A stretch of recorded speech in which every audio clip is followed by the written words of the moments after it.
welcome to our traditional Ask Julie Anything webinar.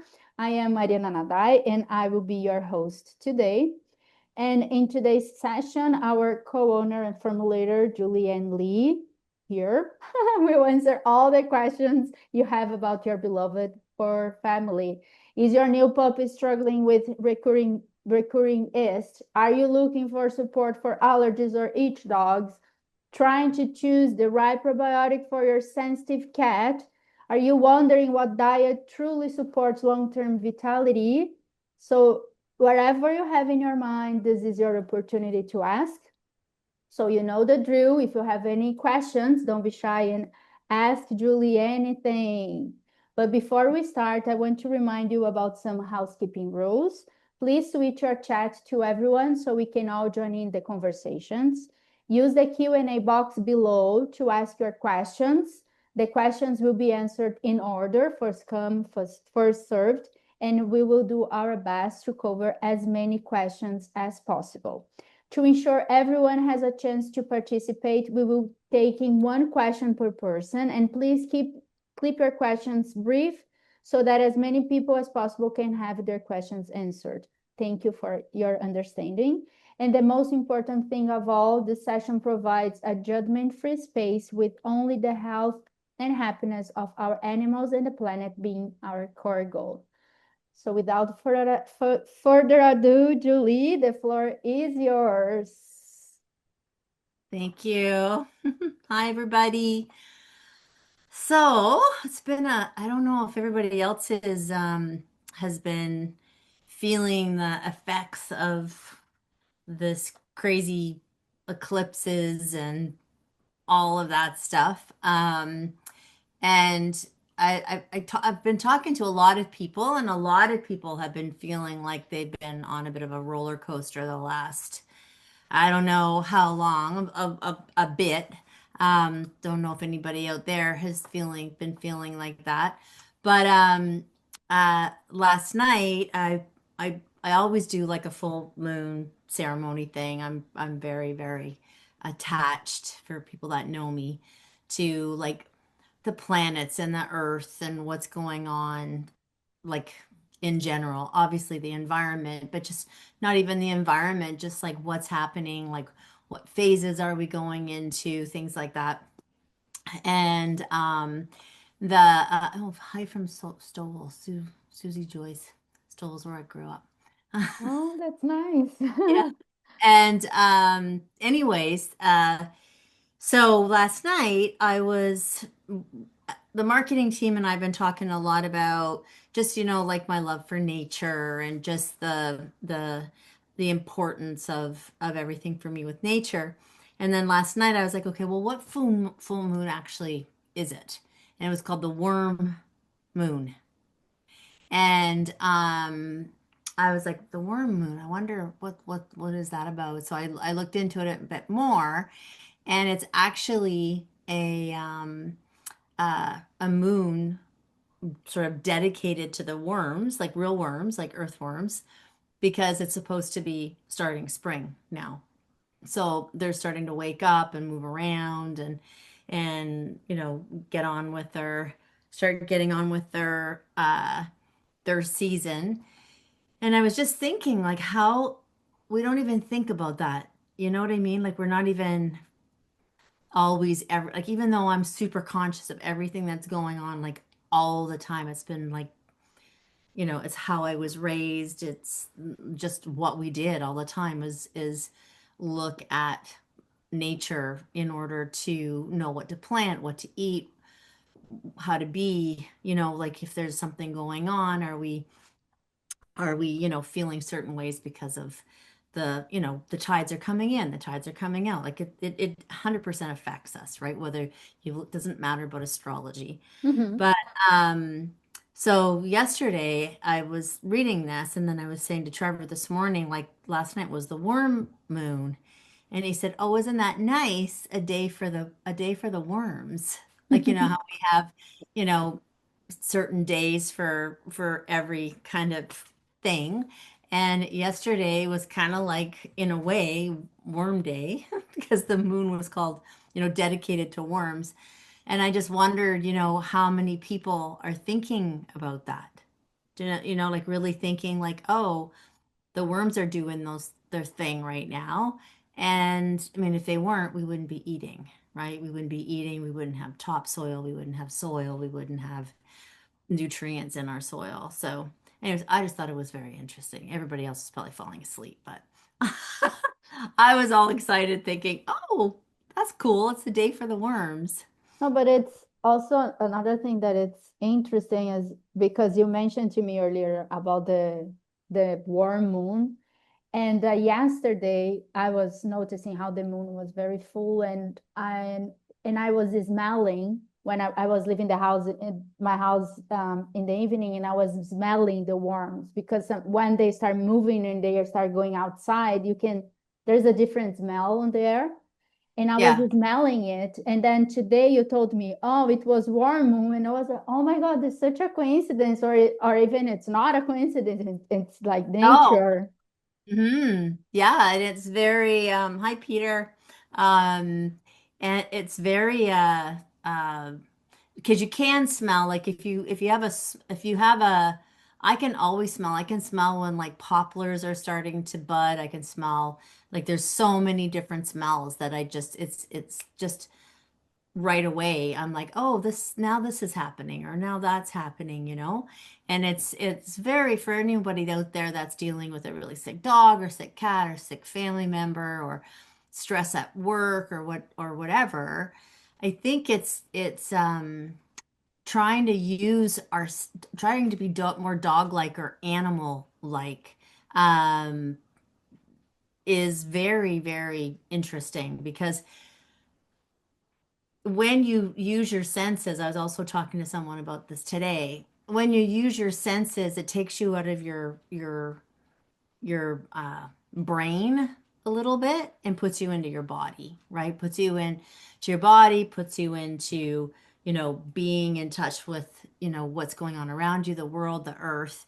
And sometimes we walk out of our house and we can't smell anything, or if you live in the city, you're smelling, you know, cars or factories or whatever. But if you just take a minute and start to even this because it's spring, not not everywhere, but uh just paying attention. Someone just said, how do the worms move when there's so much snow?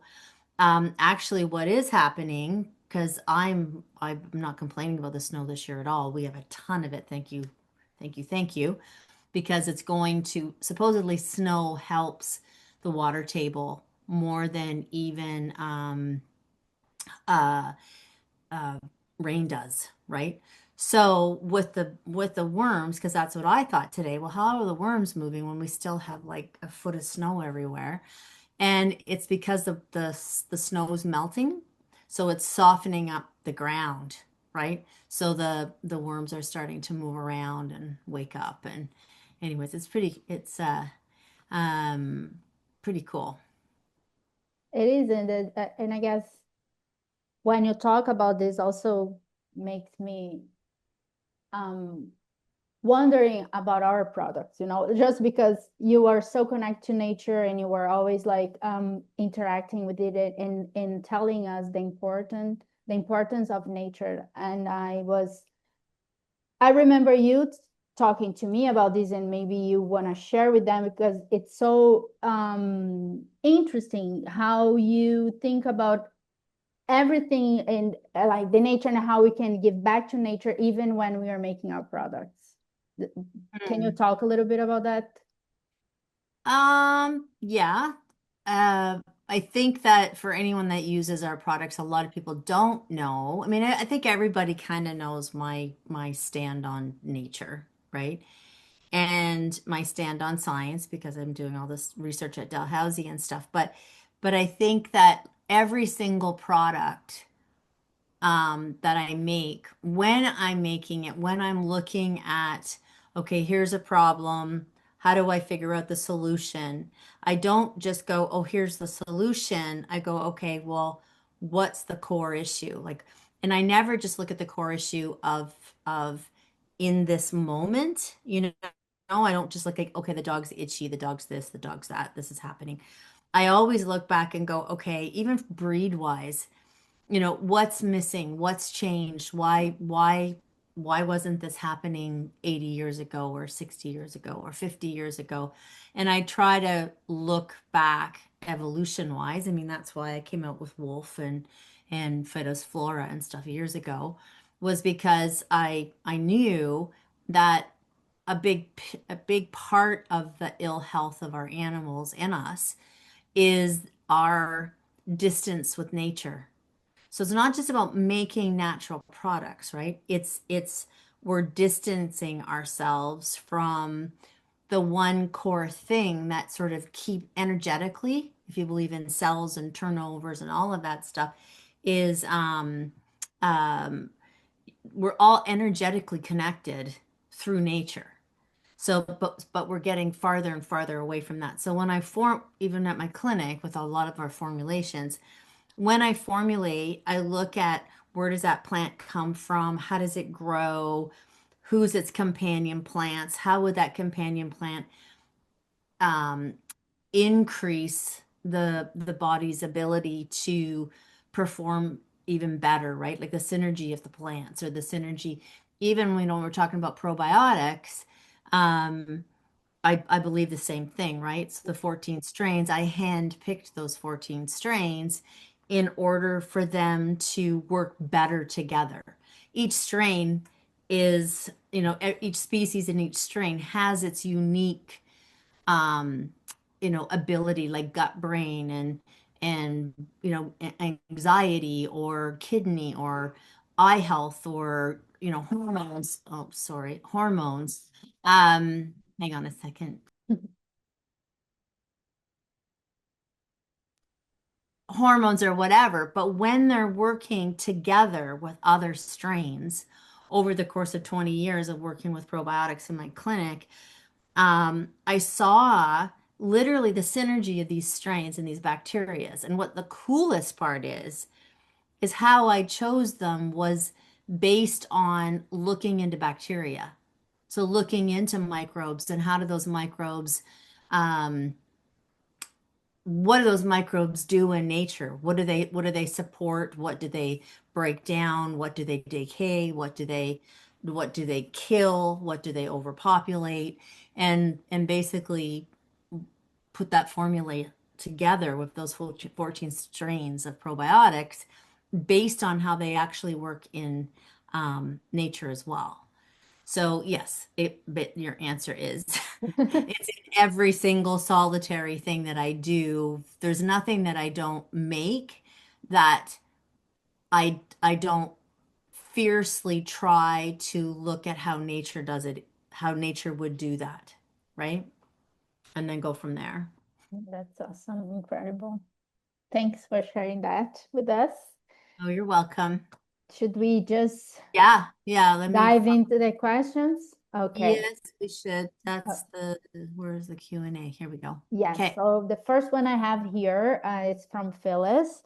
My cat, 17 years old, yay, has acid reflux issue. I control it by feeding her 8 small warm meals a day, every 3 hours, starting at 2 a.m., 5, 8, 11, and so on.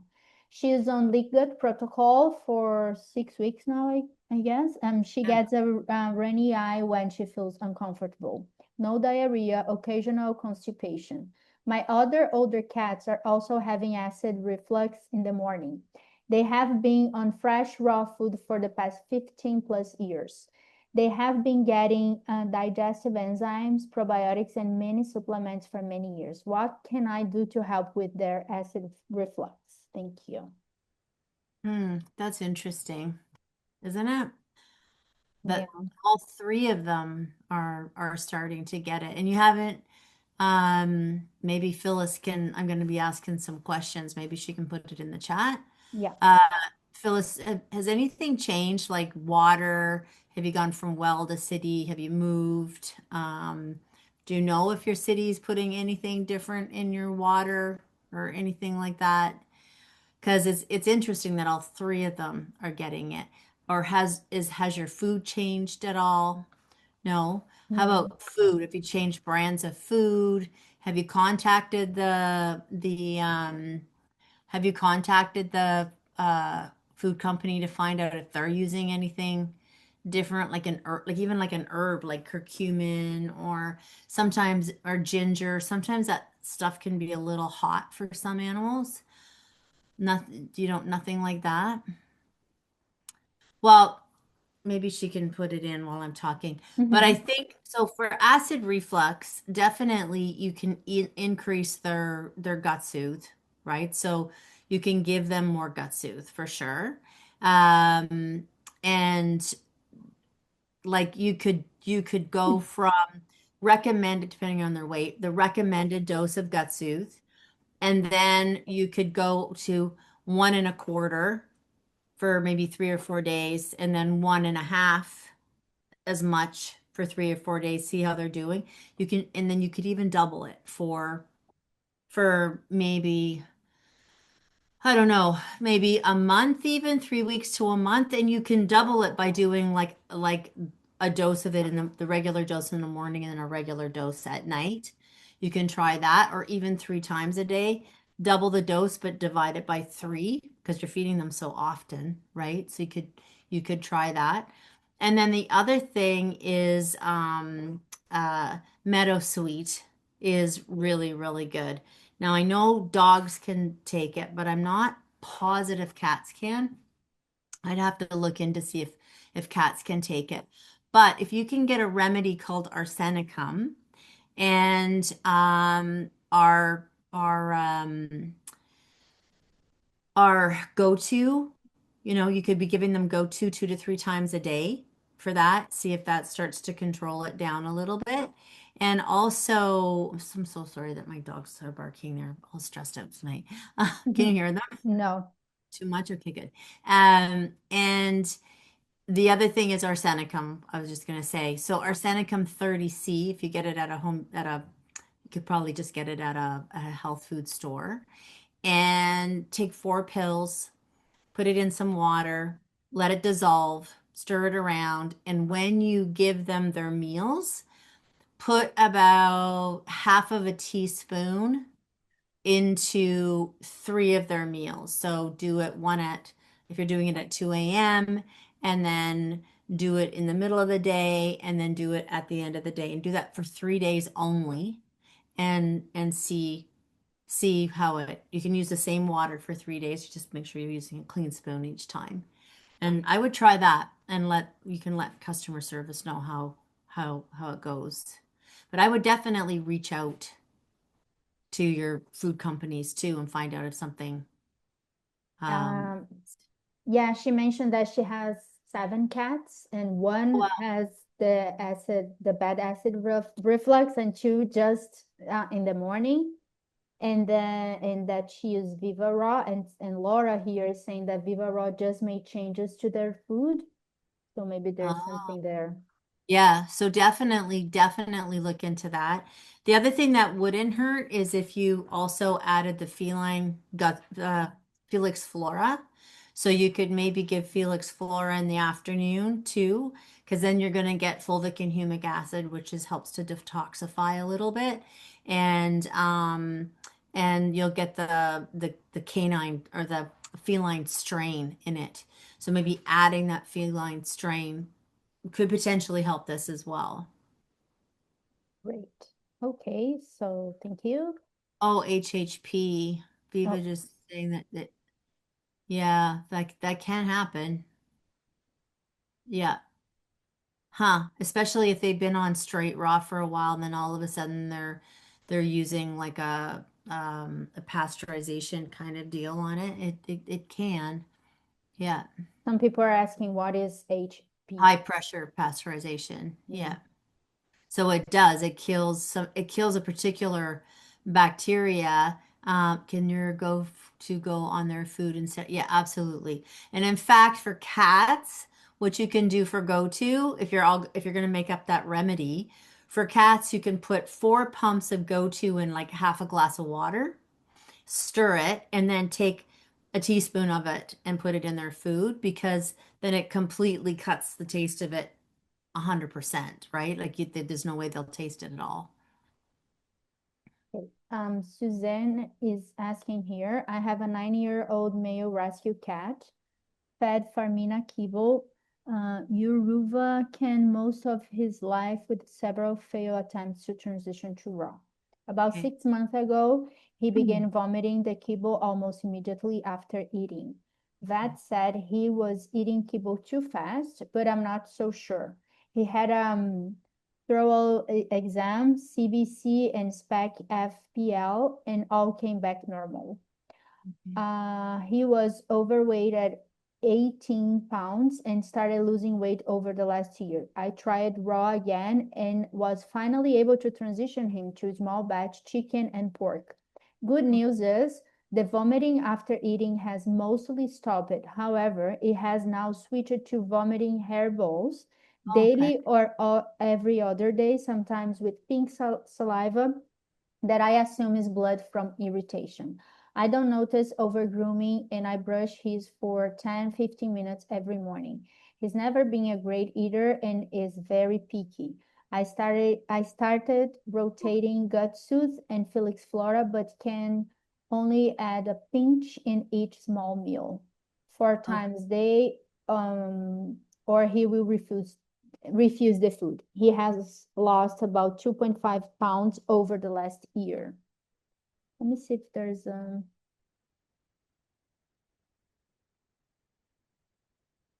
Suzanne. I don't see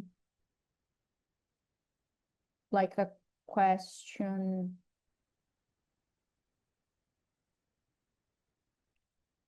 Suzanne, if is your full question, is there anything else that you like to add? Because I couldn't see Maybe she's just wondering what's going what's on. going on, yeah, and what. What maybe what okay, so she's rotating gut soothe and Felix Flora. Um yeah, that I mean hopefully her vet knows about the blood because that's not good. And I'm just wondering though, has the blood calmed down or the pink calmed down since she started using the gut soothe, hopefully.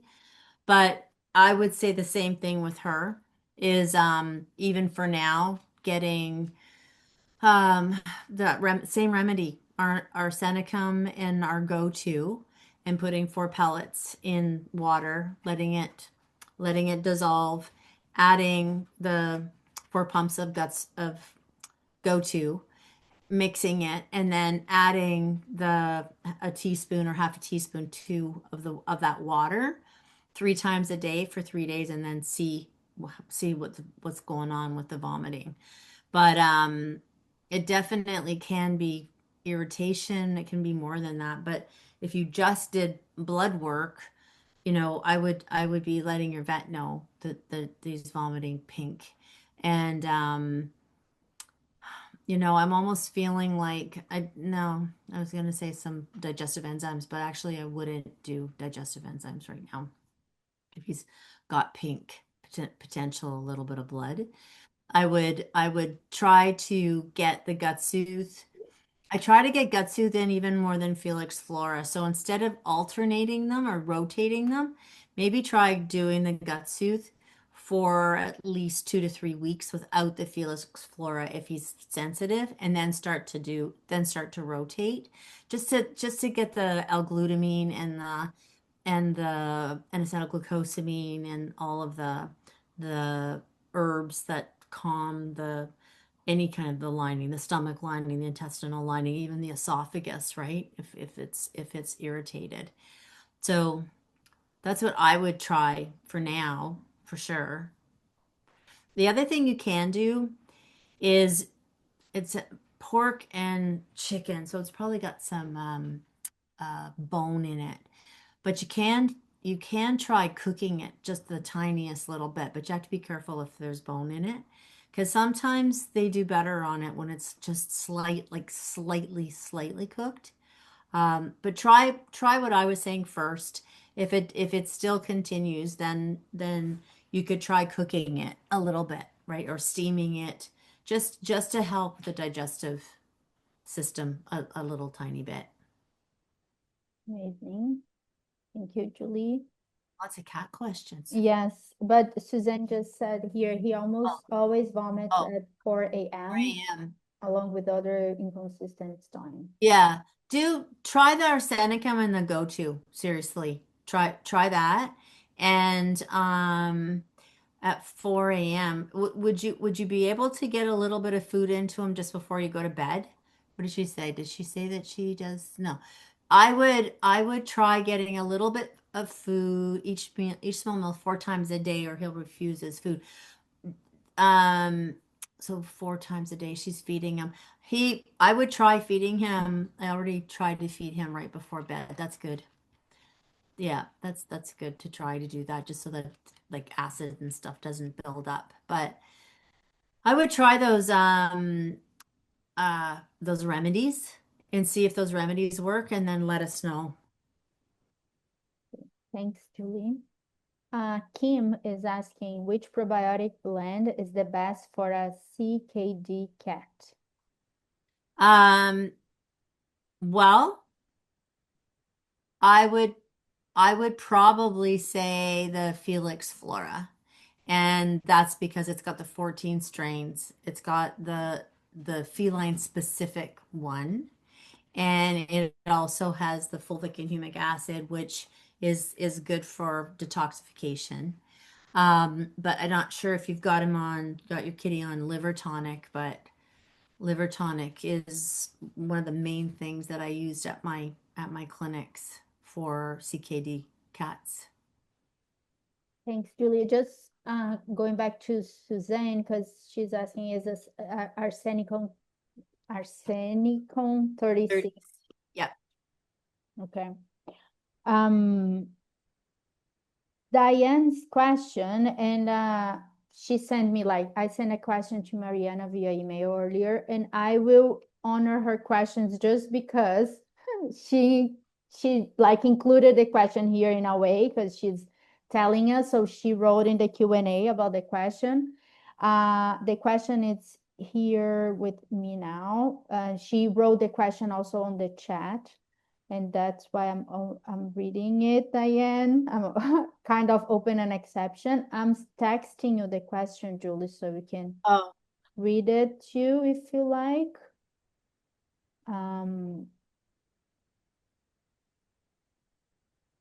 But the question is,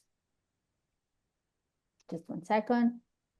I asked a question 4 or 5 months ago, I think related to how best to prevent a cancer in my golden whose father, whose father died of his, his so two sarcoma. Yeah. thank you. All about preventive measures. One thing she mentioned, what Julie mentioned, was to look at the histamine reactions of every species of probiotics. Can I get a clarification on that? She said homeopathic remedies are not expensive. What homeopathic remedies to address histamines? She said to focus on the whole portal system, cell health, and reducing oxidative stress and reduce factors that cause those things. Any more specifics in these areas? So, and fourth, so I'm wondering if she could clarify those points and to see if there are other cancer fighting measures to take consistently long term to try to protect my dog. Okay. Um, to help best prevent cancer, make all the way. Okay, so number one, I mentioned look at histamine reactions of every species of probiotics. Yes, so you can look at it on a scale of whether their histamine they'll either increase histamine, decrease histamine, or regulate histamine. So, I mean, I can't go over every single one of ours, but in the 14 strains, I've had this question and I've been able to answer it easily. When I created it, because sometimes histamine is important, sometimes too much. Well, it's not sometimes. Histamine is important, but not too much of it. And when I created the 14 strains, I looked at them all individually with as far as what they're doing when it comes to histamine.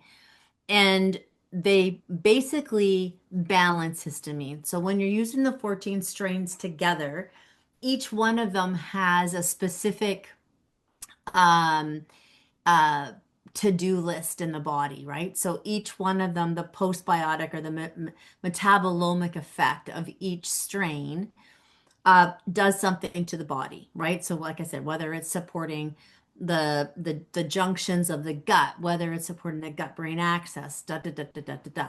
So so, but when I developed them, I made sure that they were balanced so that if a dog has a tendency to go high histamine, it will help to bring the histamine down and regulate, bring it back into homeostasis or regulate it.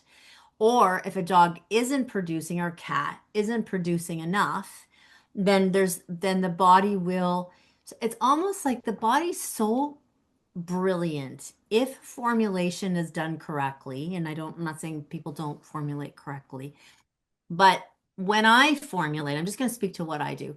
When I formulate stuff, I look at 30 years of veterinary practice of seeing some of the sickest dogs and cats you could ever imagine. And on my rescue farm here, that's what I get. I get really, really sick animals. So when I'm formulating, I'm looking at what can I formulate that I can make sure that the number one thing is that I'm putting ingredients in my formula that the body, whether it's a dog, cat, horse, person, pig, doesn't matter, its innate wisdom can pick and choose. So it can pick what it needs. The body, and that's that's how what I learned as a homeopath too, right? The body is so um um brilliant at understanding and knowing what it needs. And when it's given the correct tools, it will know which to choose, which ones to just sort of like let ride, or that one supports the other one. So when we're talking about probiotics and histamine, then I definitely believe the that you want to make sure that you're not just feeding a histamine a probiotics that are all histamine inducing. You want to make sure that you're feeding a probiotic that's either histamine regulating or a series of probiotics that bring histamine back into homeostasis. So that's the histamine thing. But don't forget, there's lots of things that cause histamine, like fermented foods. So people were getting their knickers really in a knot about, oh, this particular strain increases histamine and that strain doesn't, and this strain increases it again, and this one, blah, blah, blah. When really, the second you feed fermented food, you're increasing histamine in the body. So, fermented foods, fermented milks, fermented kefir, fermentation increases histamine.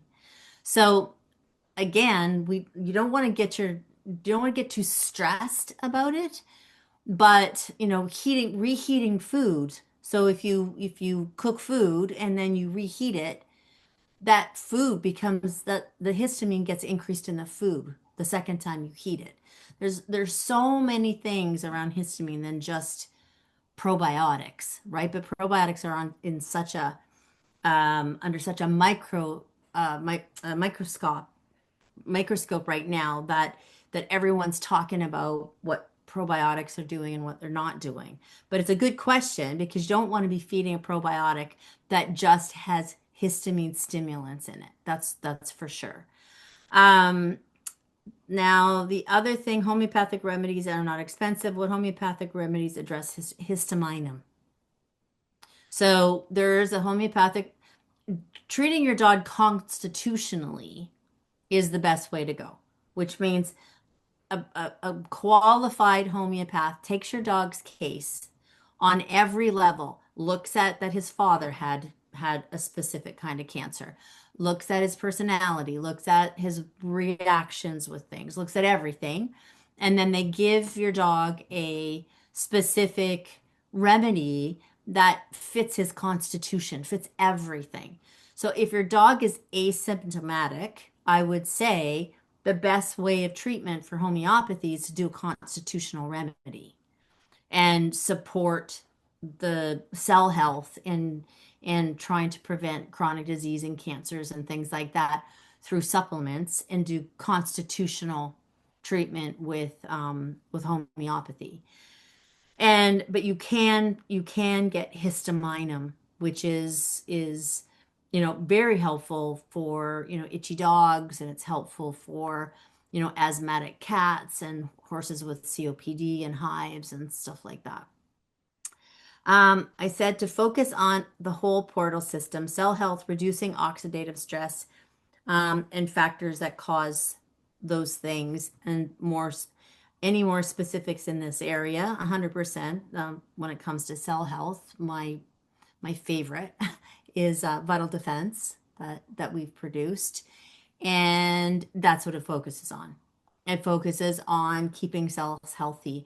And again, this is like, I always get so excited because every single time something comes like back to this with me, I get really excited because it's the same thing. I was explaining something to someone about it, and they were like, "Yes, but it's this kind of chronic disease that I'm worried about, or it's this kind of cancer that I'm worried about, or it's this or it's that." When you put the right thing into a body, it doesn't really matter. It Vital Defense will address um, whatever the body needs it to address, and even in that moment, in that day, in that snapshot of that 24 hours, right? So if that is oxidative stress from environmental toxins, if it's oxidative stress from something that's in your food, if it's oxidative stress from stress, if it's if the cells are dying and the body starts ramping up, and the cells start going rogue, it helps to um, regenerate the cells in a healthy way. So 100% Vital Defense for that particular concern. And portal system, because of histamine, would be liver tonic for sure. Like I would have my dog on, if my dog's dad had this, then I would have my dog on liver tonic, probably a month on, 2 weeks off, a month on, 2 weeks off. I'd give 2 week breaks after every month. I wouldn't even give month breaks. I would have them on it all the time. It's such a gentle tonic that I don't worry about doing it too often. And then the other thing is lots of fresh air, really, really clean food, as clean as you can, using ethical meats if it's at all possible because it decreases the cortisol in it. And tons of love and fresh air and fun, and that oxytocin, right? Oxytocin is a major cancer fighting thing, and it's free. It's just the gaze, right? When you're looking at your dog and your heart melts and you know that you've connected with them, or your cat or your horse or whatever. So yeah, that would be, those are my suggestions. Great, thanks, Julie. You're welcome. There is this question that is a little bit big, Yvonne, but I'm reading it. Three parts question. My cat Winston has had a bad cough for about 18 months now. I see him cough twice a day, shortly after we get up in the morning and sometime in the evening. It looks like an asthma cough that many YouTube videos show. Every episode starts out very wet, coughing stuff up, then swallowing it, and turns to a very dry, hacking sound. He's often congested sounding. You can hear it in his purr. My actual question is whether there is a holistic approach to treat possible asthma instead of doing steroids. if it's asthma, but I need to give you more history. Recently, we did a full body x-ray. My vet was a little concerned that there were maybe fluid around the heart. So we had an echo done. His heart is great, is in great condition, no fluid, no issues. So my vet wanted to try treating for possible asthma. I'm scared to death to use steroids. His Velvet Kitty, sorry, used to be feral, but I brought him inside over 2 years ago. Not sure his age, at least 4 years, but for all I know, he's 8 years old. I asked my vet if this could be roundworm larvae that found its way into the lungs. I first noticed the cough around the same time that I found roundworms in his stool 18 months ago. My previous vet treated the roundworms with Dontrol. Then, couple months later, I found more roundworms in the stool, so I purchased Wormies piperazine, and I had not seen worms since then, but the coughing continues. I have a new quarantine Firo that also has roundworms. I decided to treat all my cats. Vet put me using Priantel pamoate this time. After the courses of Priantel, my vet wants to continue treatment on Winston with Panacur to see if his coughing is due to parasites. One more piece to this puzzle. I tried another vet last June or July to help with the cough. At that time, he also had yellow-green discharge on his eye and nose. They did a culture, found mycoplasma along with a few other bacteria, I guess. He also tested positive for calicivirus. We treated with pradofloxacin, and the discharge went away the next day. I also thought the cough did, but within a month or two, I noticed coughing again. First thing, my most recent vet had me try was more pradofloxacin, but a longer dose since it seemed to work before. This time it didn't do anything at all for the cough, makes me wonder if it ever did. Outside the cough, he seems great. Eats, poops, pees, plays all very well. He's the best boy ever and I need to help him. He eats Viva raw, mostly rabbit with periodic adding sardines and chicken. I have him on a lot of supplements to help with better gut, immune, etc.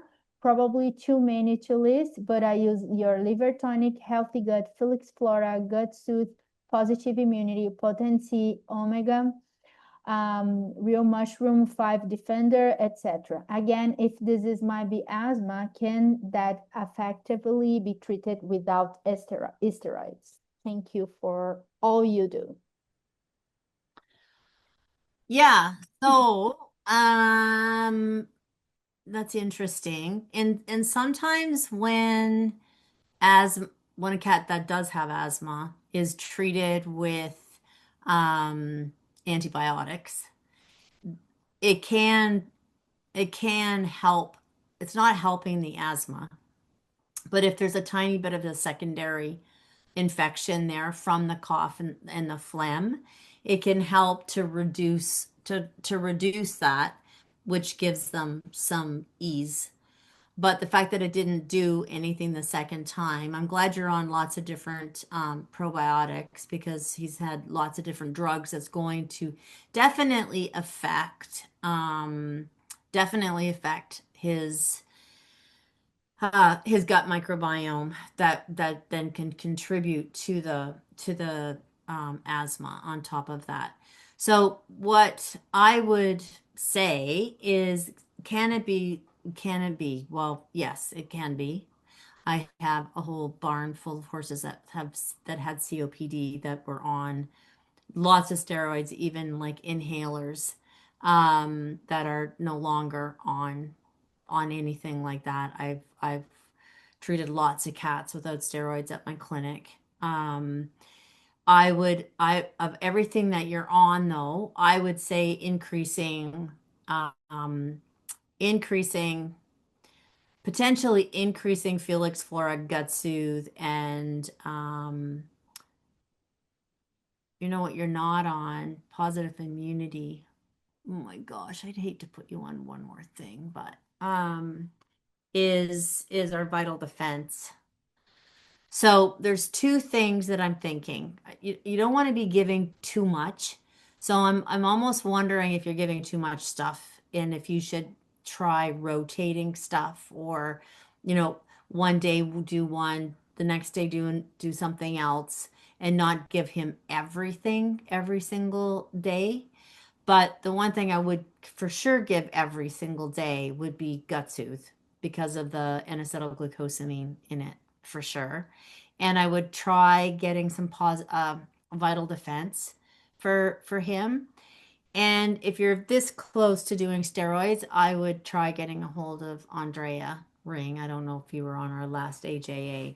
She was on. She's my one of my best friends, and she has an animal homeopathic course.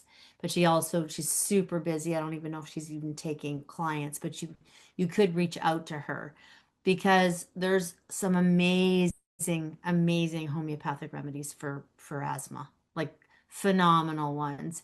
And she would probably also put you on histamine, which we just talked about. Um, for histamine responses and things like that. But I can tell you we had phenomenal results with asthma at all my clinics. So I've had great success with horses with COPD. So I wouldn't, and I have what's the homeopath's name again? Andrea Ring, and maybe someone can put her chat thing in the uh, chat. But what I was gonna say is that we have a sales rep for ABA, and she was my assistant for a while, and she was on a puffer till she started taking really high doses of liver tonic and gut soothe, and it's decreased it exponentially. So, but asthma can be very dangerous, so you do need to do something, right? So I would, I would work on this as if it's asthma. And if you talk to Andrea, I would be giving him homeopathic remedies to detoxify him from all of the drugs, especially the all the wormers and stuff that you've had him on. He's been on a lot of drugs, so his body's dealing with a lot of different things. So, as a homeopath, we would probably first thing we would do is, support his cough with a homeopathic remedy, do all the stuff that you're doing from a supplemental point of view. You're already on a raw food, which is amazing. I don't know if I don't know where you live, but if your house is dry, definitely could put like a humidifier in your house and like an air purifier too as well is helpful. But getting him on homeopathics for asthma would be really helpful. I would definitely do that before I would try steroids, unless he's bad, and then you would have to use steroids, and then maybe you could wean him off. But cats and steroids don't do very well together. So, but they have to breathe. So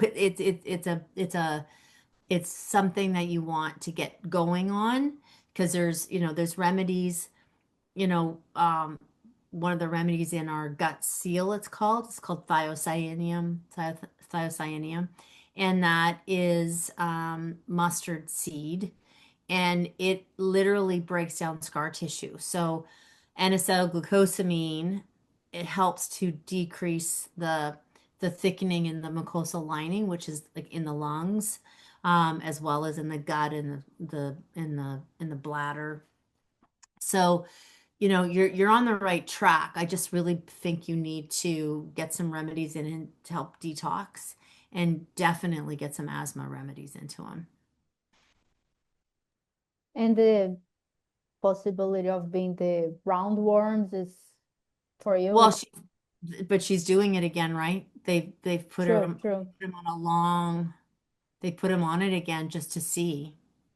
So, Yeah, true. you know. Okay, amazing. Thank you. Ashley is Oh, as oh, I don't sorry. know. Sorry. If they do what they should be doing. Is this the one that said that they did? No. Have you had blood work done? You should get some blood work done and see what his eosinophil levels are at. Because if he's got lungworm, often their eosinophil levels go up. Or if he's got some kind of parasitic, you know, something to do with a parasite, then often their eosinophils will go up. Yeah. So you could definitely, um, we want, what do I What look for? do I look for? Yeah, Yeah. so take a look at his eosinophils. I mean, I don't, unless they didn't do them. But that would be something that I would definitely be looking at. Great. Thanks, Julie.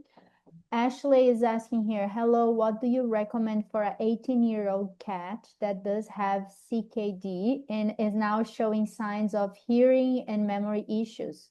She does random walks into rooms and starts to meow at walls. Even when she knows where I am and knows hers home very well and surrounding well. Okay. So, I mean, sometimes that can just be geriatric, you know, signs of geriatric disease, but it also can be if they're getting toxic, right? If her kidneys aren't functioning well enough where she's actually getting toxic. So, a remedy called phosphorus is amazing. So like 30C. And for cats, I always do the same thing. You just put 4 pellets in some water, let it dissolve, stick a lid on top of it so nothing goes in the. I think, Emily, do we have a little thing about how to make up remedies in water? I don't know whether we do or not, but if we did, if you could, oh, maybe, awesome. Maybe we can put that link in, Ashley, and you can see how you can make, and everyone can see how you can make remedies in water. But the remedy called phosphorus, and don't get scared because when you have CKD, everyone's saying you have to decrease your phosphorus. And then, here's a homeopath saying, oh, try phosphorus. And it does the opposite, right? So it actually balances the phosphorus. It doesn't increase phosphorus. So you would do like a 30C, you wouldn't do less. Wouldn't do like a 6 or a 12 in this case, you would do a 30. And sometimes just doing that will help them a lot in recognition and detoxifying and supporting the kidneys. But I'm not sure, Ashley, if your vet has shown you yet how to give subcutaneous fluids. If they haven't, maybe you could just let us know in the chat whether they've shown you how to do subQ fluids. Definitely ask them how to do subQ fluids and start learning how to do them at home. It is night and day for animals that have kidney issues to do regular fluids at home. It makes them feel so much better. It can extend their life quite a bit. So that's what how I did learn how to do sub-Q fluids with her brother. Okay, so if she's in I don't know if she's got I don't know how bad her kidneys are, but if she's in like, stage 3, stage 4 of kidney disease, then I would hit a stroke. Ah, I'm sorry. Um, I would ask your vet, just say, I want to start doing sub-Q fluids with her. And, how much should I use? Should I do them twice a week? I've always liked doing them every second to every third day, or every 3 days. And then you can, do it as they get older and need it more, you can do it more often. But definitely talk to your vet and see if she's in a space at that place where, if she's in third or fourth, like in stage 2 or 3, I mean 3 or 4, she definitely, in my opinion, should be getting it. So you can, like I said, you can ask your vet. But the phosphorus could definitely help her, you know. And the other thing you can try is go to the same as I've been telling everybody else, put it in the water with phosphorus. Arnica is incredible for any kind of trauma to anything, to any organ. It's a phenomenal. And aconite actually can help them because if they get themselves stressed, that they're a bit confused, then the aconite brings down their stress level, so it calms them down a little bit more. Not sure what her thyroid is like or anything, but often they have hyperthyroid with it as well. Maybe that's what happened to your your kitty that had the stroke. But it says stage wise she's been between 2 and 3. Well, stage, oh, she's begging for more food, so she's probably that, what, it could be thyroid that's making her do this. If she's become hyperthyroid now, which is often, they often go hand in hand. If she's hungry, begging for food, and and acting like this, it may not have anything to do with her CKD. It might be everything to do with her thyroid. So I would check her thyroid. But I know this is taking a long time, but there's a lot of cat people out here that I hope are going to hear this. I can't tell you. I mean, it's going against what most vets say, and you would have to have a discussion with your vet. But if you have a cat that's in between 2 and 3 stage kidney disease, she's begging for food, she's being stressed out, her memory's getting weird. If you do her thyroid and you find that she's hyperthyroid, they're going to want to put her on thyroid medication. Ask them if they can start off with like a quarter to half the dose to start. And, there's lots and lots of difference. Like some people think that this is that at first they didn't believe in it, then they believed in it, now they don't believe in it. And all I can say is that I've worked with hundreds and hundreds of, if not thousands of cats with hyperthyroidism and in older cats with CKD. And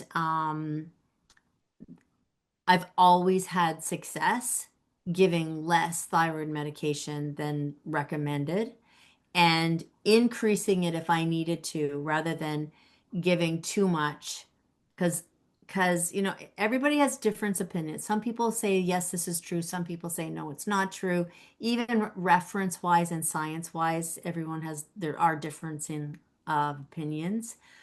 But when the heart rate is up from hyperthyroidism, it makes the kidneys function at, one belief is it makes the kidneys function at a higher level than they have the capacity to do if they're in kidney failure, right? So if they've got kidney disease and their blood is pumping faster, it actually supports the symptoms of kidney disease. And if you drop the thyroid low and it accidentally goes too low, or you drop it really fast, then what can happen is they can have a really bad spike in their CKD. So just ask to do it like, and I think she's got, and do you know any holistic route for hyperthyroid medicine? Yeah, I mean, people have had success with Napmure, a homeopathic remedy called Napmure. You can get a hold of a homeopath, like a homeopathic vet or a homeopath, and talk to them about stuff. But if you stay low with your thyroid meds, the other thing too is um, a lot of cats are allergic to the tablet, and they're not allergic to the actual thyroid medication. I found out through trial and error, they're allergic to the binder in it, the binder of the pill.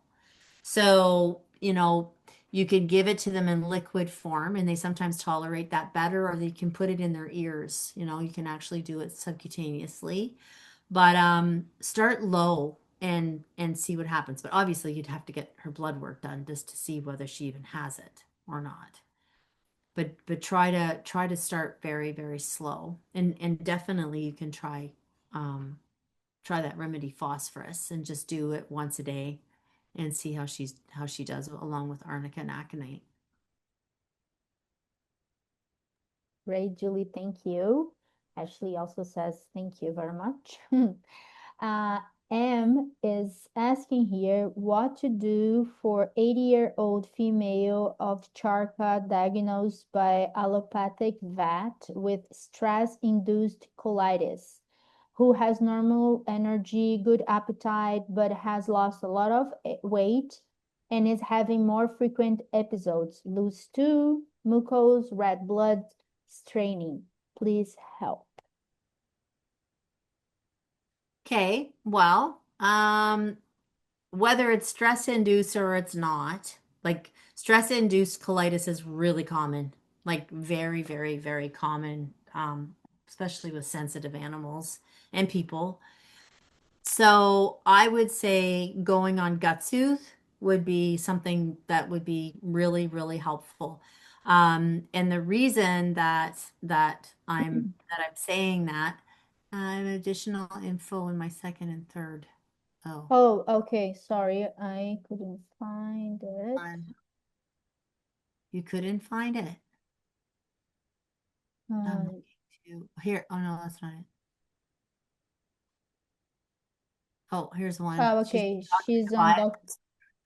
Dubai. Probiotic supplements, omega-3, and just started your healthy gut yesterday, home cooked diet. She's also experiencing incontinence. Okay.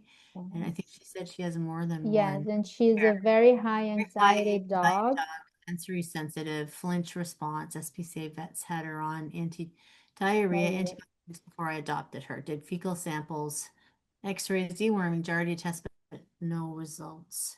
She also chews her paws and hips, so worried about her weight loss. She should be 100 pounds. Okay, well, so M, from a perspective of what probiotic to use, I would be using our Wolf probiotic for the anxiety, and I would also be using our 14 strain, which is in um, Gut Soothe, right? So I would put her on Gut Soothe and Wolf. That's as far as probiotics go. 100%. I'm not familiar with Dr. Tobias's strains, or I'm not familiar what he uses as far as a prebiotic goes either. With us, our prebiotic is large, so it's species specific prebiotic, or species appropriate prebiotic. And the big thing is getting her calmed down. So there's two ways of doing that. One is I'm trying to find her first question. I'm It's going, here right on the top. What to do for an 8-year-old female yeah. Oh, it's at the top. Here we go. diagnosed by So, allopathic. so, I'm not sure. I know you bought Healthy Gut, but I don't know whether you should do Healthy Gut, only because yes, she's losing weight, but she's probably losing weight not because she's not digesting it, but because first of all, I bet you her junctions are really inflamed. So I bet you her mucosal lining is inflamed. So she's not absorbing her food because her mucosal lining is inflamed because it's stress-induced colitis. And it can stay inflamed for a really long time, even if it does, but she's got lots of mucus in her stool. Yeah, so she's got an inflamed gut for sure. And probably when she's stressed, then she'll have way more loose stools, mucus, red blood straining, blah, blah, blah, blah. It gets worse. So this is a twofold thing. One, or a few fold thing. One, I would definitely, from a probiotic perspective, have her on Gut Soothe, and I would have her on Wolf. And then and that's not just because of what it's going to help her with her gut, but it's because of the specific strains that help with anxiety and stress. Next, I'm not sure what you're feeding her, but if you can find ethically sourced meat that it doesn't have high um, cortisol levels in it, that will help reduce her stress levels as well. I don't know when she gets stressed. It sounds like she's kind of stressed all the time. But I would be working with her gut for her stress levels. And then I would also be looking at homeopathic remedies. So um, you could just even simply try our go-to. I'm talking about that a lot today. But you could try giving her go-to 3 times a day for like a week, just to see if anything changes. One, with her stress level, but two, with her, you know, does she have as much mucus still in her stool? Do those two probiotics. I'd start her on liver tonic, right, as well. And I don't know, is she on a oh right, completely home cooked right now. That's good rather than straight that's than raw. That's actually really good. And there's so many things to deal with stress-induced colitis. I can't even tell you. I've worked with it a million times. And arsenicum is really good. Carcinosin remedy is really good. Again, you could reach out to Andrea Ring if she can even take anybody else. I'm not sure. But for now, I would do those remedies. I would get the liver tonic in. I would do um the go-to like 3 times a day for a little bit just to see if that kind of calms her down. I don't know if you've tried CBD oil, but CBD is really good as well. Like giving her CBD every day, like regularly every single day. Ashwagandha is a really good herb for helping calm them down. Yes, it didn't seem to do anything. Hold on. Yes, it didn't seem to do anything and she got loose stool, CBD. Yeah, well, that would make sense too a little bit because of the oil in it. But that's fine. But ashwagandha is really good and just trying to get her cortisol levels down, right? Like her stress levels. So for me, getting the species specific wolf into her, fingers crossed, will help a lot with her anxiety.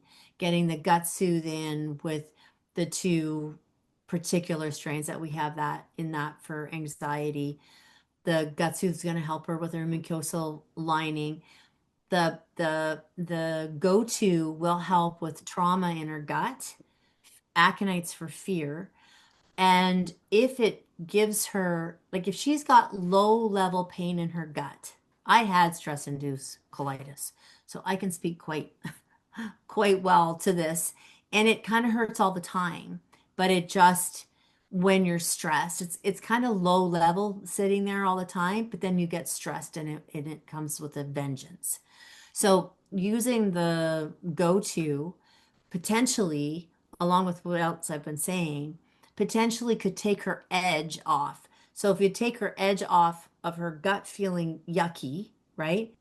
Then that takes her at that will bring her cortisol levels down because she'll feel better. The other thing that you could try with her, and definitely Andrea will be able to do um will be able to help you with this one, is I would put her on the spay, the homeopathic canine spay protocol for sure from her because giving her the sex hormones that she needs through homeopathy, so because there's zero side effect, we've used it for thousands of dogs in our clinic with no side effects whatsoever, so it's not like testing or anything like that. You could definitely ask Andrea for the spay, the canine spay protocol. And I would add that to it. So I hope I'm not telling you too much because things are just going through my head as I'm thinking about it. The other day she was jumping up and pacing and doing downward dog stretches. Yeah, so she's getting, she might even be getting a little bit of like GERD too, she's doing downward dog, but her guts are probably hurting. So I would see, decrease the amount of meat that's got, like try to get ethical meat, get the wolf into her, get gut soothe into her, get liver tonic into her, and then do try to get the spay protocol from Andrea, but then do um, arsenicum. Go get arsenicum. Isn't that crazy? Um, I would go and get uh, I just lost my train of thought because I was going to ask. I was going to ask answer somebody that just chatted. Um,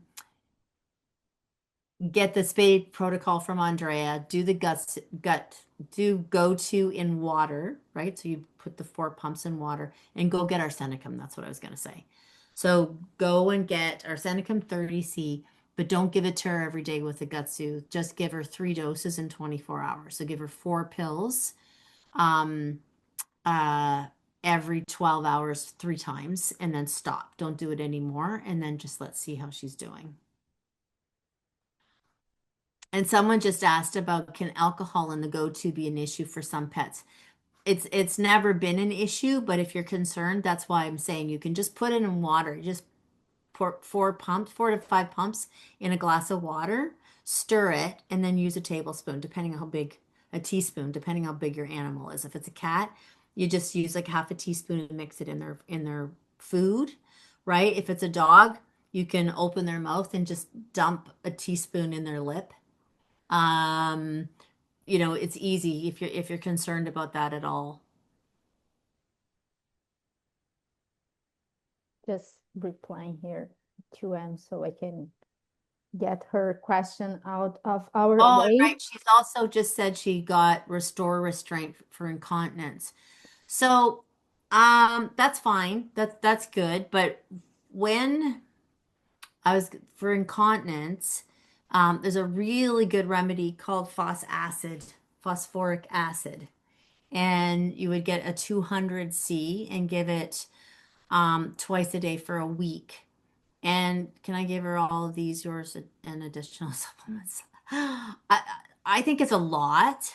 I can't speak to Dr. Marsden's for gut health.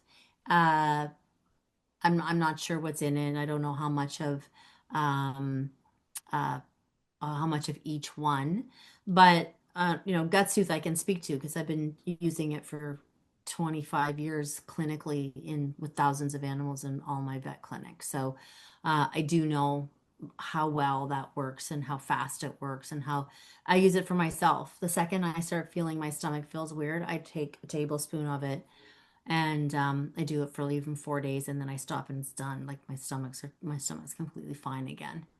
So but you want to oh see then I don't know, I think you're giving them too much. That's what I think.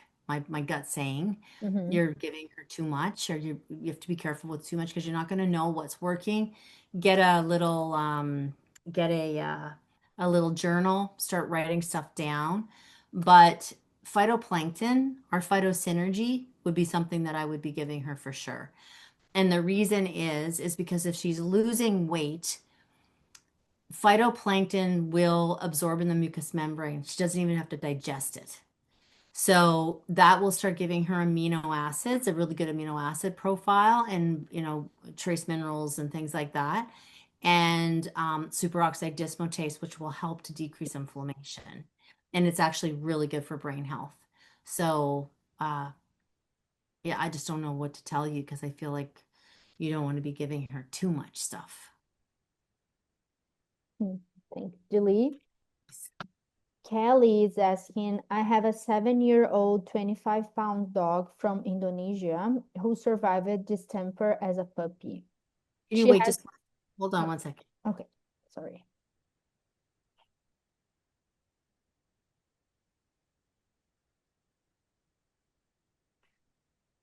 Um,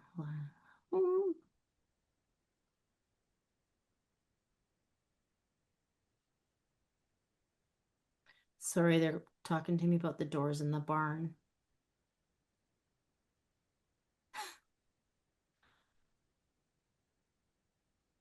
Okay, sorry, go ahead. Where are we at? The 7 year. Before I start asking again about Kelly's question, it's like M is asking about the phosphorus that you mentioned. It's phosphorus. Phosphoric acid. Phosphoric acid 200 you mentioned or something. Yeah. Okay. And the spay remedy, right? The spay remedy will help with that and will help with that incontinence because it's the sex hormones that the lacking in sex hormones. Okay, so Kelly is asking, I have a 7-year-old, 25-pound dog from Indonesia who survived distemper as a puppy. She has some residual nerve damage and a mild upper body twitch that fluctuates in severity. It took about 9 months after rescue for her to reach a healthy weight after being severely emaciated, and even then, she's always stayed quite thin. In the last 6 months, she has lost weight again, and now her spine and hips are prominent in a somewhat concerning way.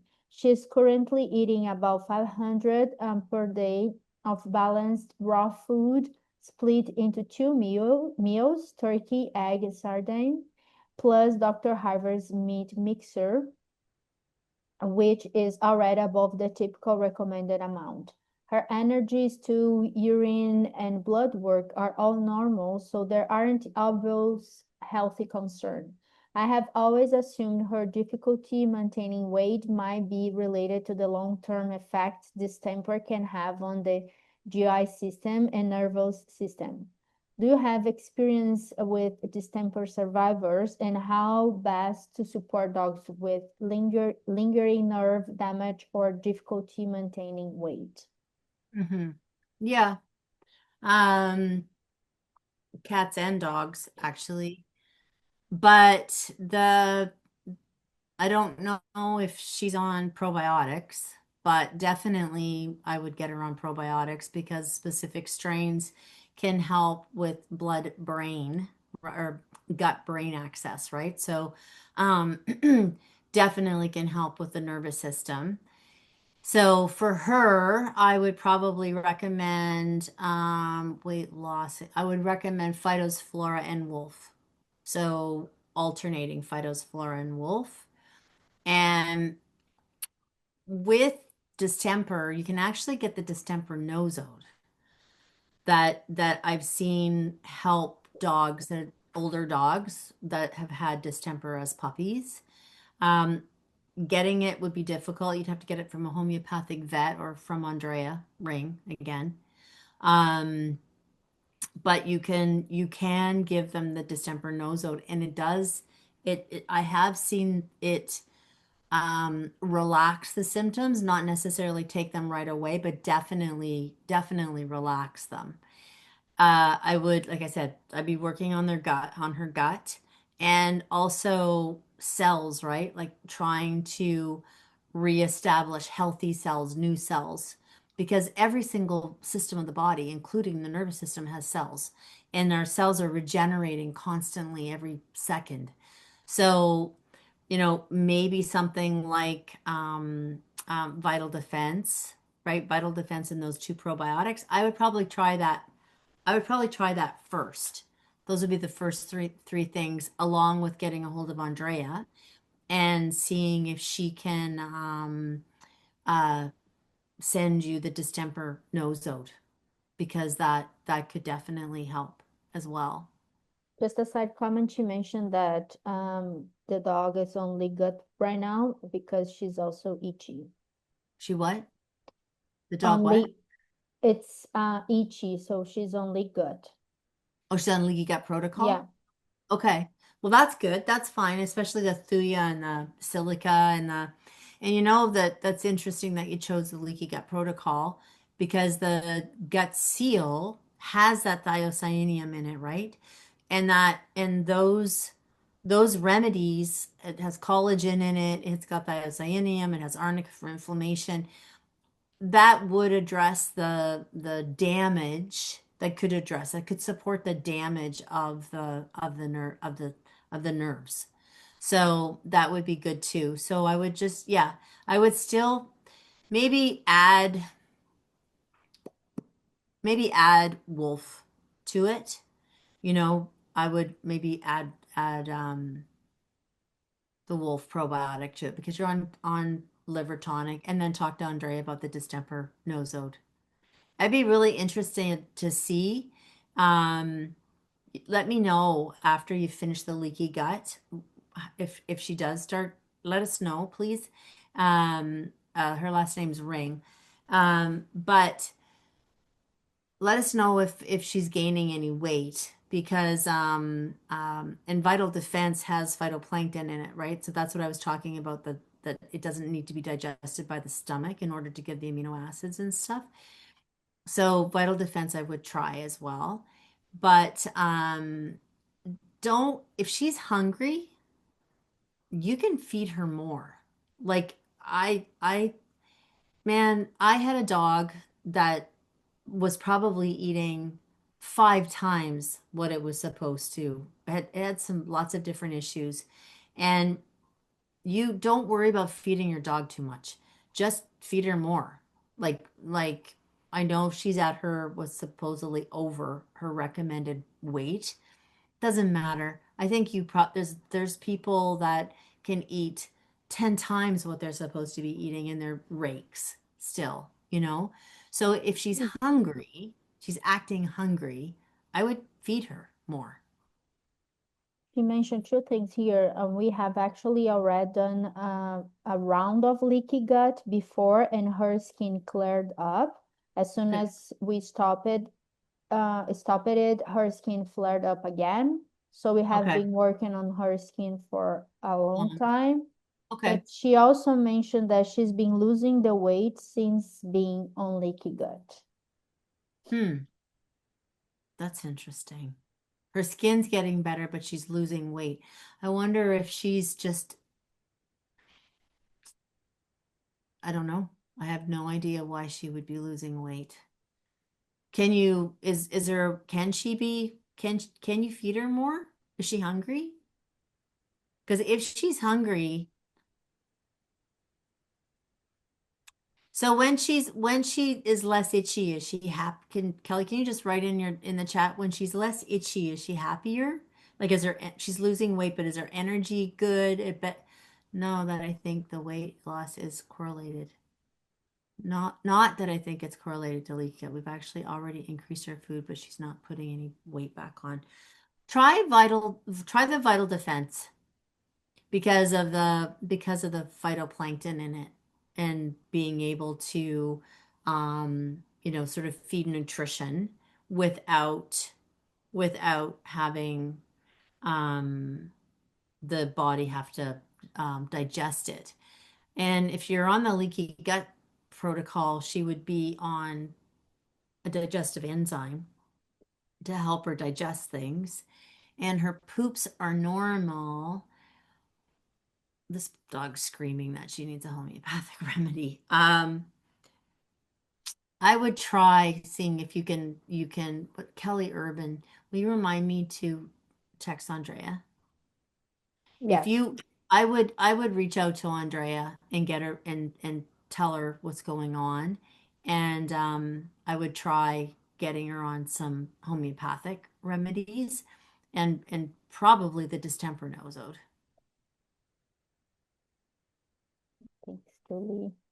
And I could say something here about this, but everybody, I wouldn't do it right now, especially when she's itchy.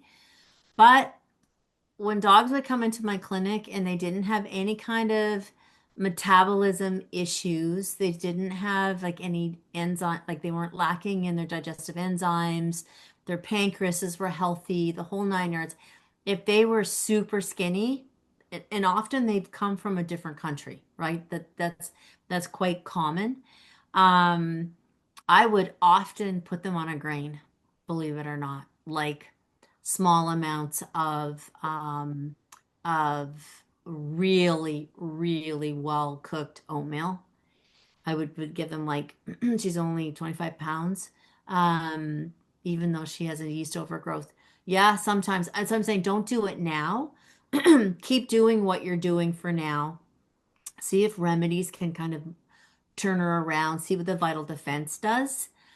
And then I would think about potentially Indonesia, not a big rice fan, but I would consider if she keeps losing weight, I would seriously consider putting her on a type of grain that you've soaked and then well, really well cooked.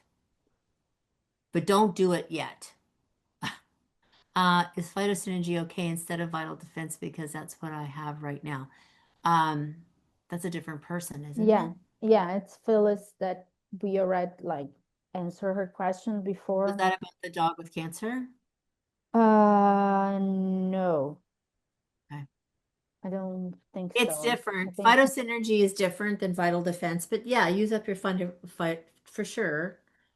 Just bought a vital defense lab and pet labs tool tester got VDI lab, yeah. okay.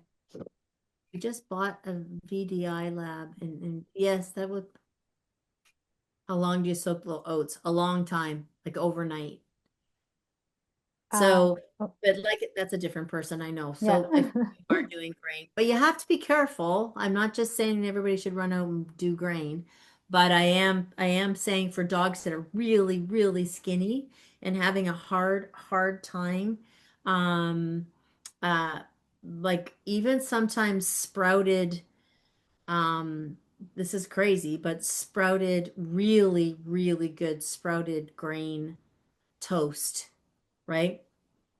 I have organic sprouted rolled oats. I need to cook it for my senior dog. Yeah, it can be anything, millet or barley or quinoa. I I particularly like oats if I have to do it. And honestly, I can't tell you why, other than I've had success with it in my clinic. It's just, um, I've had to use it lots of times, even with cancer dogs. Cancer dogs that won't eat. I give them sprouted toast, right? Like I start them on sprouted toast if they won't eat anything. And I've never had it have a negative effect. So, but if you've got a real super yeasty dog or a dog that's, not great with grains, just be careful. Definitely be careful.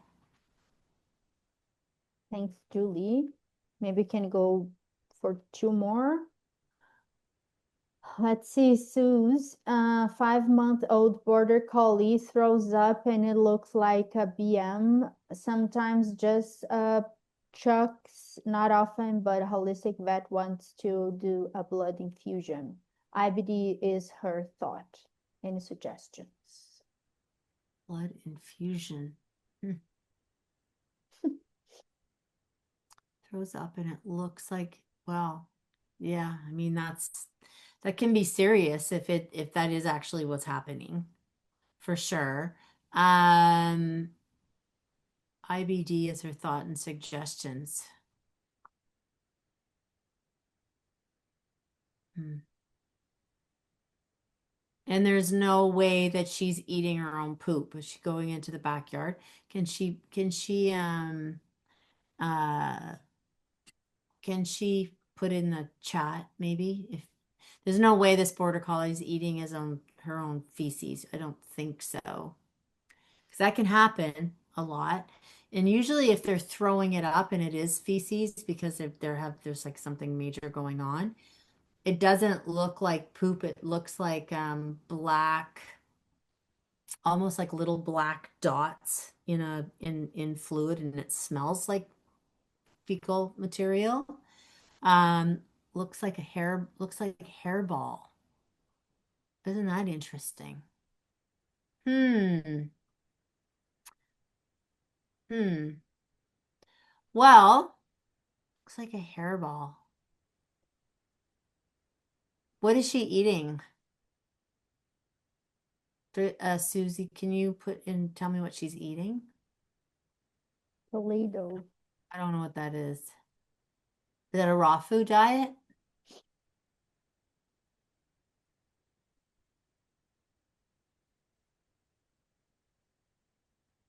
Oh, Tolden Foods. That's raw, isn't it? It's in Ontario. Pretty sure it's raw. Um, all right. Well, What I would do for that is I would start your puppy on gut soothe.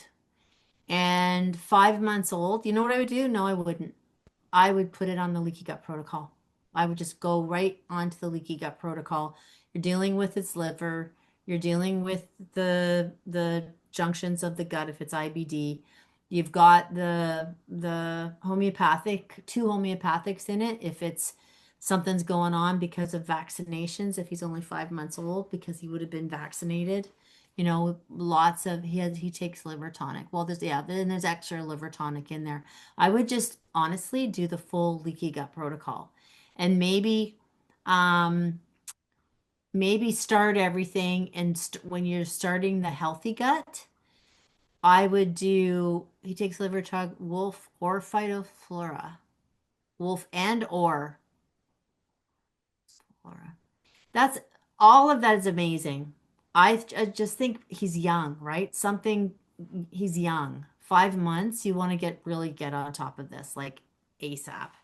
And it would be nice to get him on the gut seal homeopathic remedy and also the rebalancer, which is holistic vet homeopathic after shot. Yeah, but sometimes when they're continuing to do something, oh, she also got rebalancer after shot. So sounds like you almost have everything except it sounds like you have everything except the gut the gut seal. Well, you're not doing gut soothe. I would do gut soothe. If you think it's IBD, I would get gut soothe in there somehow for sure. And rebalancer, do you have rebalancer or did the vet give you rebalancer? Because he might need rebalancer twice a day for a week. Good. You have it good. Yeah. Yeah, I would repeat the rebalancer and at least get him on gut soothe or start the leaky gut protocol. They They gave give shots shots of Esco homeopathic. plastic. Okay. Thanks. Well, hopefully it's not BM. Hopefully he's eating poop in the backyard and he doesn't have a fecal. Yeah, that's not good. But I would try the leaky gut probably and see if that helps. I don't think it's poop. It just looks like it. Okay. Oh, well, that's good then. That is good because they can actually have an issue where they do vomit fecal material. So, um, I would try getting gut seal into them for sure. And start the rebalancer for a little while longer, like do it twice a day for a week and try to start gut soothe. And if you don't see a difference, let customer service know so that we can try and um, figure this out, help you figure this out, or I'm even happy to. I don't know if your holistic vet is Susie Joyce. Are you from Stouffville? Is that who was from? Yeah. Yeah. Okay. Um, I would, I don't even mind like talking to your holistic vet if they're open to it. I new in Newmarket. Yeah, I would be open to talking to the holistic vet. Um, just because he's 5 months old and you don't want this to keep going. So you can reach out to customer service and we can see if we can figure out a way of either me talking to them or sending them an email or something like that. Thanks, Julie. Jill is asking, hi, I have used the East Beast protocol on two of my palms recently. One has black skin disease and his skin has changed and is less black. The other has lost all of her undercoat and is quite bald under her guard hair. We finished the protocol and not sure what to do next. So the one that's less black, that's good. And the other one, though, has lost all of her undercoat and is quite bald under her Under hair. the haircut. Finish the protocol and not sure what to do next. I would put,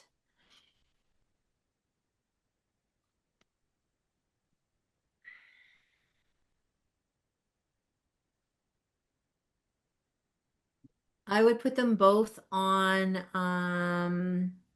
Phytophthora. I would continue um, liver tonic and see what happens. And after a few weeks, I would consider putting them both on the leaky gut protocol. And the reason that I say that is because yeast can really damage the gut, right? So it's a nasty little thing if it's overrunning the gut, and it can really play havoc on the junctions and it can cause leaky gut. So I would say you could do one bottle of Phytophthora and you can split it because they're palms, right? They're little.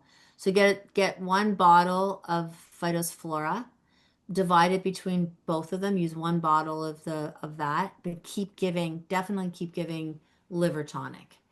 Then once you're finished that, I would put in everything, if everything's fine, I would put them on the leaky gut protocol. Thanks, Julie. You're welcome. I I know that I said the last two, but there's just this, I guess it would be a short one from Megan. Do you have any remedies for cutaneous horn growth? Yeah, you could try the rebalancer and a probiotic. So I would say rebalancer and Phytophthora. Thank you. I guess that's it, right? Because it's, I know. I know there's a lot of questions. We always have a lot of questions here. No. And again, I know how frustrating this is, and I'm saying again because I always say that, but it is frustrating. I know when you like come here and to have your questions answered, but it's getting very late for us. It's not, Maybe Anne could send, I'm looking at Anne's, maybe Anne could send that question to customer service. And then customer service can try to. yes, yes. So I was going to say that it's like for those who didn't get their questions answered, there's like you can either send us a question for our customer service at questions@adorbeast.com, or you can also try to join our Facebook group, the Adorbis Collective, because there you can post your questions there. There's always someone from our team taking a look on the questions there, and the community is also very like amazing on helping everyone. So please join us there. And yes, I would like to thank you, Julie, and thank you everyone that joined us today. Julie, thank you again for your time and valuable knowledge that you Answer these uh, questions for you. yeah, you are always willing to share with us. I wish you all, oh, I don't know if you have any final words. Sorry. I always Oh, ask you. no, I just going through all these questions, like looking at all these questions and you can reach out to customer service. They are really, really great. Um, Suzanne, I'm just gonna take a picture of this. Uh, Hold on. Sorry. And I can see now that I just got a notification that some people are already like trying to join, asking to join our community, our Facebook community on Facebook. Sorry. So that's amazing. Yeah, yeah, and like I said, I would definitely uh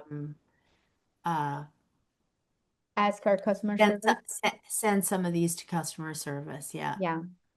Okay. So, and Serena's about mast cell tumors. Yeah.